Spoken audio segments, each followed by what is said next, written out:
Hello friends, मेरे story channel पे आप सभी का स्वागत है। मेरी आज की कहानी है वारिस। सौत का दुख झेलती एक महिला की कहानी। जीवन में ऐसी घटनाएं घट जाती हैं जिनके लिए हम किसी को दोषी नहीं ठहरा पाते, न खुद को, न समाज को, न संस्कार, न दोस्त, न माता पिता को। सज़ा खुद काटनी पड़ती है। कुछ ऐसा ही घटा था प्रार्थना के साथ, जिसके लिए कसूरवार वह किसी को नहीं मानती। आज वह अपने आप को कोसने लगी। ऐसा सलूक तो कोई गैरों के साथ भी नहीं करता। वह अपने उस दिन को याद करने लगी जिस दिन उसने प्रेम सिंह से शादी के लिए हाँ कह दी थी। वह आत्मा लाप कर रही थी। काश प्रेम से शादी की कुंडली मिली ना होती। काश कि मैं माँ की कोख में ही मर गई होती। अनेक बुरे ख्याल उसके जहन में बादलों की तरह उमड़ घुमड़ रहे थे। उस दिन करवा चौथ था।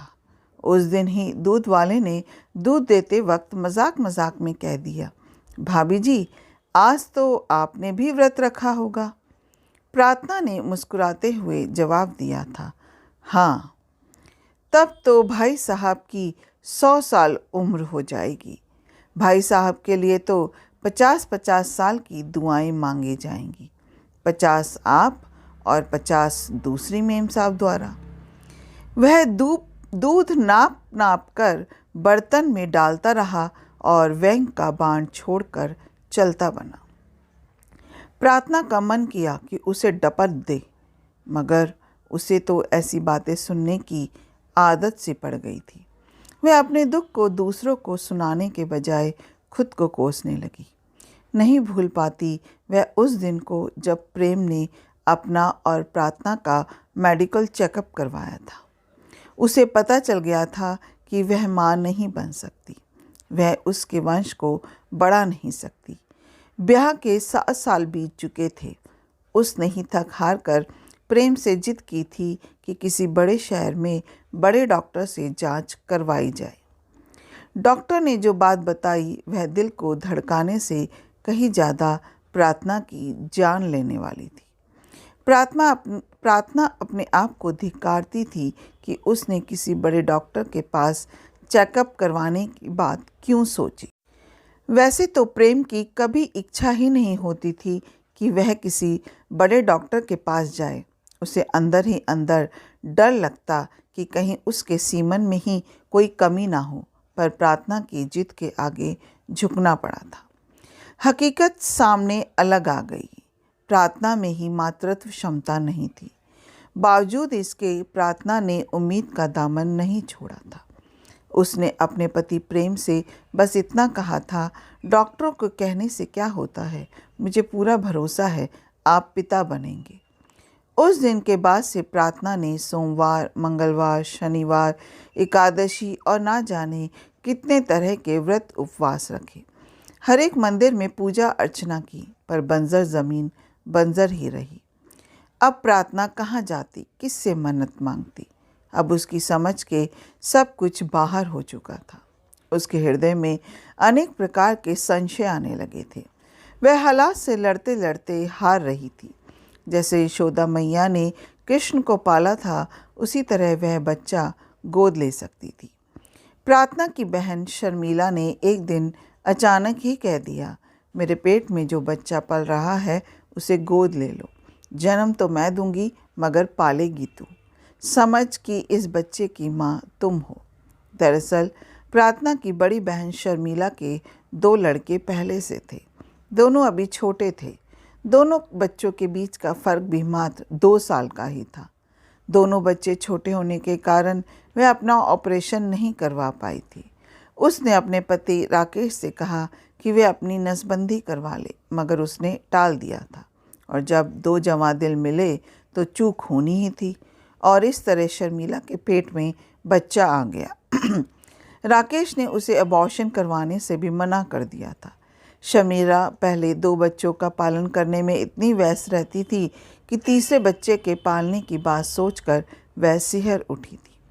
प्रार्थना की खुशी का ठिकाना नहीं था। सच कहा जाए, उस दिन प्रार्थना इतनी खुश हुई कि उसे लगा ही नहीं कि उसकी अपनी कोई संतान नहीं है।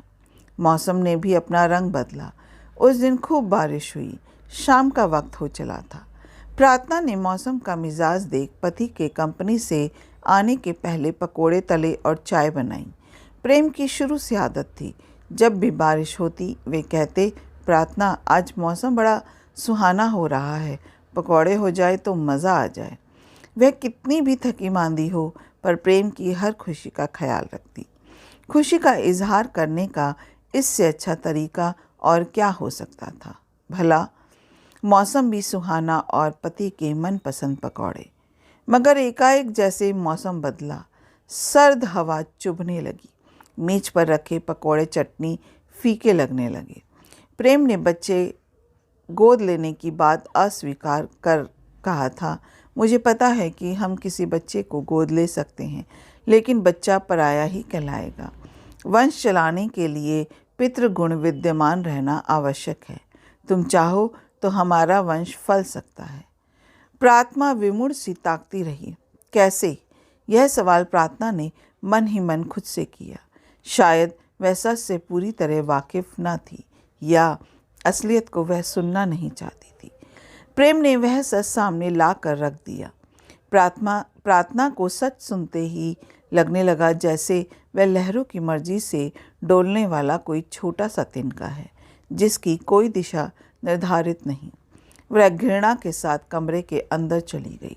दरअसल प्रेम की ही कंपनी के एक साथी इकबाल ने बच्चा गोद लेने का सुझाव दिया था।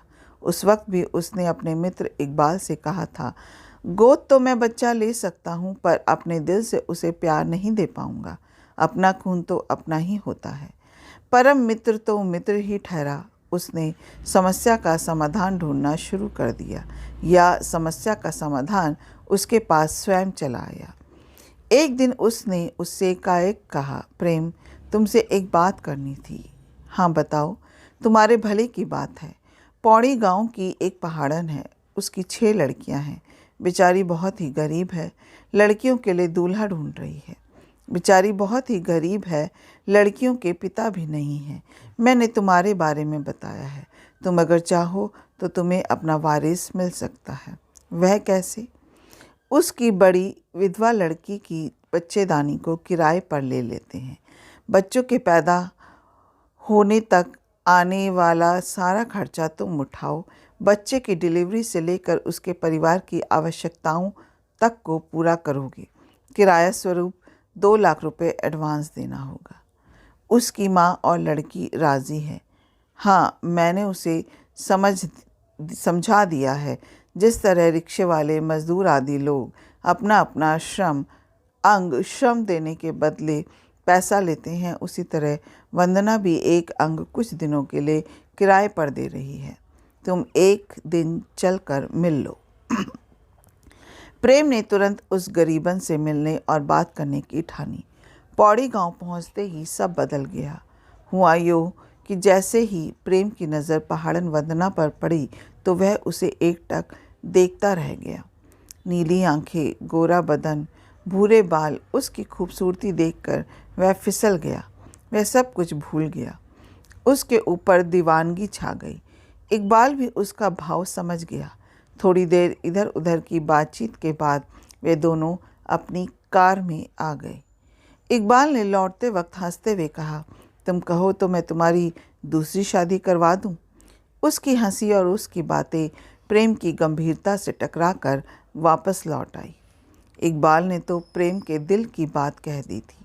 प्रेम सोचने लगा, हिंदू कानून दूसरी पत्नी रखने की इजाज़त नहीं देता, पर दूसरे ही पल उसे लगा कि कानून में छेद भी तो होते हैं।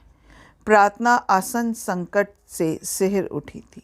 किसी सुहागन के घर में सौत का आना जीते जी नरक का दुख झेलना है।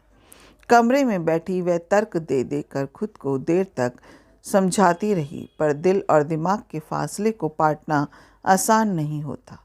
उसने सब कुछ नियति पर छोड़ दिया था। मनुष्य जब सही गलत का फैसला नहीं कर पाता, सब कुछ वक्त पर छोड़कर निश्चिंत होने की कोशिश करने लगता है। प्रेम अपने आप को तसल्ली देता कि सब कुछ ठीक हो जाएगा। कुछ देर की उम्मीद, फिर उम्मीद का टूटना एक सिलसिला सा बन गया था। यह नियति है या किसी का दर्द, छटपटाहट, फिर एक वीरानी, जिससे प्रार्थना को सच से डर लगने लगा था। डर तो अंदर तक हिलाता है, अनियमित दिनचर्या बनता है, अनिश्चित रफ्तार देकर मन को नीरसता की ओर मोड़ देता है। यहीं आकर नारी होना भारी पड़ने लगता है। धीरे धीरे यह बात घर की चारदीवारी से फुदक कर जहाँ तहाँ पहुँच गई थी। गांव, शहर, जिला, जहाँ जहाँ प्रार्थना के जानने वाले थे, सब ने अपनी अपनी तरफ से सुझाव दिए। इन सुझावों से प्रार्थना की चिंता दोहरी तिहरी होती गई।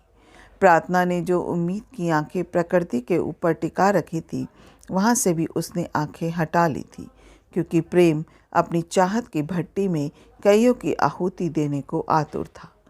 प्रेम ने शादी की तारीख रख इतना भर कहा था, प्रार्थना, तुम इसे अगर गलत समझती हो तो गलत लगेगा, इसे व्यवहारिक दृष्टि से सोचो तो फिर वह सही लगने लगेगा। उस दिन के बाद से प्रार्थना ने सोच लिया था कि वह यह घर छोड़ अपने पिता के पास चली जाएगी।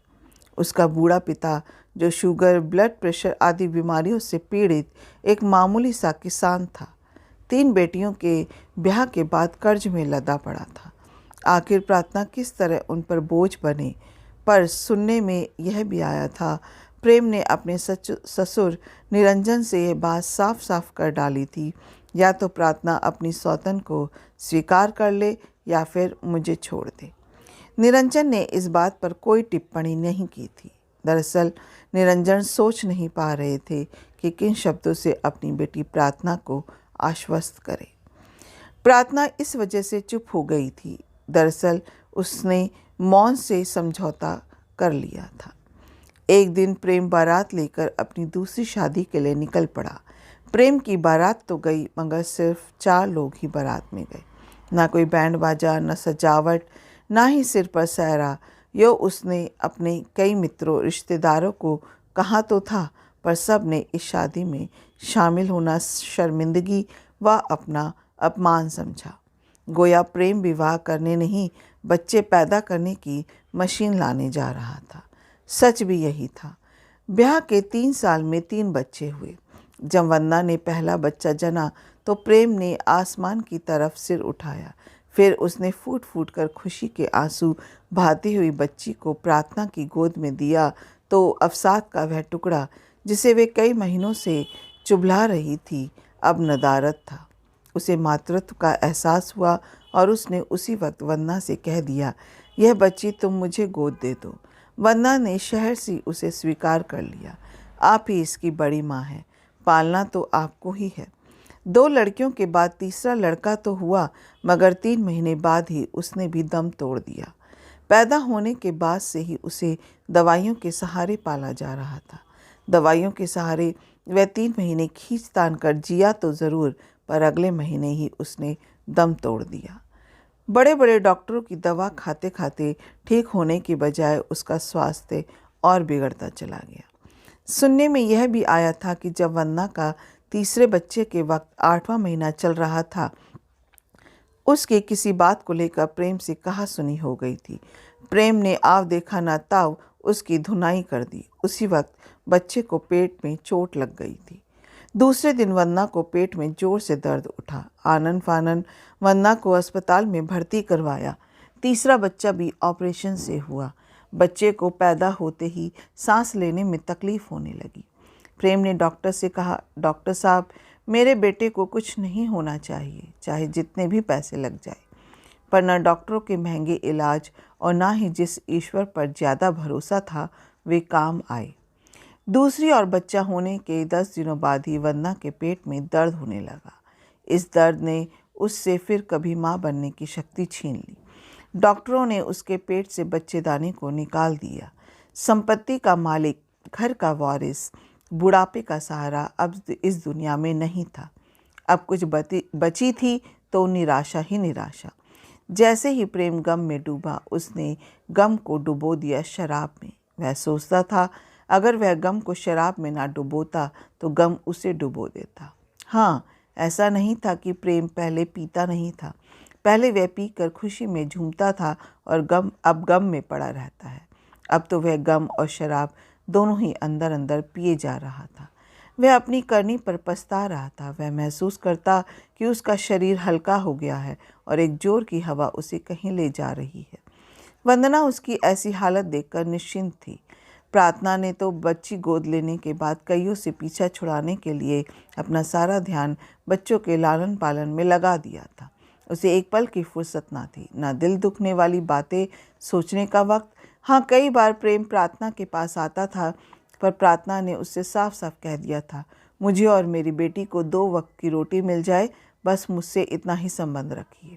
प्रेम कई बार बिगड़ कर कहता, क्या करना है इतने पैसों का, लड़कियों के लिए बहुत बना दिया है, 2 घर हैं, एक तुम्हारा एक प्रार्थना का, लाख रुपए से ऊपर मेरी तनख्वाह है, पैसा जितना जमा होगा लड़के वाले ही ले जाएंगे, फिर भी साले दान दहेज में 100 नुक्स निकालेंगे। वरना हर दिन की तरह उस दिन भी समझने गई थी, लेकिन उस दिन उसने मुद्दे की बात कही, क्योंकि वह जानती थी कि प्रेम को कौन सा गम खाए जा रहा है। मैं जानती हूँ आपको अपने बेटे का दुख है, मैं आगे माँ नहीं बन सकती, क्यों ना हम दोनों कोई लड़का गोद ले लें ताकि आपको अपनी संपत्ति का वारिस मिल जाए। प्रेम एक टक वंदना को देखता ही रह गया। वंदना के चेहरे में उसे प्रार्थना नजर आने लगी थी। उसे ऐसे लगा जैसे वक्त के झंके ने उसे फिर से पीछे धकेल दिया है। वहीं पुराने दिन फिर से उसके सामने आ खड़े हो गए हैं। अपना कीमती समय देने के लिए दिल से शुक्रिया। अगर आपको ये कहानी अच्छी लगी हो तो एक लाइक कीजिएगा, शेयर कीजिएगा और मेरे चैनल को सब्सक्राइब करना मत भूलिएगा। फिर मिलते हैं एक नई कहानी के साथ। जय हिंद।